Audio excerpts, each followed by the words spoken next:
എൻസൈക്ലോമിക്സിന്റെ പുതിയൊരു വീഡിയോയിലേക്ക് നിങ്ങൾക്ക് ഏവർക്കും സ്വാഗതം. ഈ വീഡിയോയിലൂടെ നിങ്ങളുമായി ഷെയർ ചെയ്യുന്നത് ജനന സർട്ടിഫിക്കറ്റിലെ തിരുത്തലുകൾ ഇനി എങ്ങനെയാണ് എളുപ്പത്തിൽ ഒഴിവാക്കാമെന്നാണ് ഈ വീഡിയോയിലൂടെ ഷെയർ ചെയ്യുന്നത്.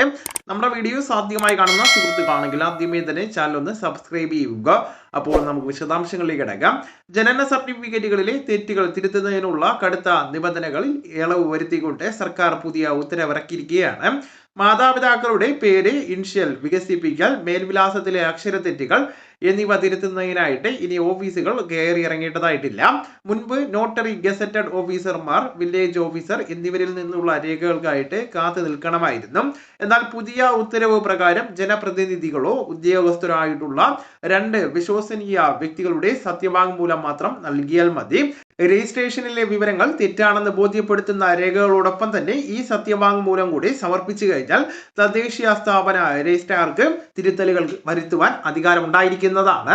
സാധാരണക്കാർക്ക് വലിയ ആശ്വാസം നൽകുന്ന ഈ തീരുമാനം വിവാഹശേഷം ഭാര്യയുടെ പേരിനോടൊപ്പം തന്നെ ഭർത്താവിന്റെ പേര് ചേർക്കുന്നതുമായി ബന്ധപ്പെടുത്തിയുള്ള നടപടിക്രമങ്ങളും ഇതോടെ ലഘൂകരിക്കപ്പെടുന്നതാണ്. ജനന മരണ രജിസ്ട്രേഷനുകളിലെ വസ്തുതാപരമായിട്ടുള്ള പിഴവുകൾ വേഗത്തിൽ പരിഹരിക്കുവാൻ ഈ പുതിയ മാറ്റം സഹായിക്കുന്നതാണ്. അപ്പോൾ ഈ വിവരങ്ങൾ നിങ്ങളുടെ സുഹൃത്തുക്കളിലേക്കും മറ്റ് ഗ്രൂപ്പുകളിലേക്കും കൂടെ ഷെയർ ചെയ്യുക. നമുക്ക് തുടർന്നും വിജ്ഞാനപരമായിട്ടുള്ള മറ്റ് വീഡിയോസും ആനുകാലിക വിവരങ്ങളുമായിട്ട് വീണ്ടും കാണാം. അതുവരെ ഗുഡ് ബൈ.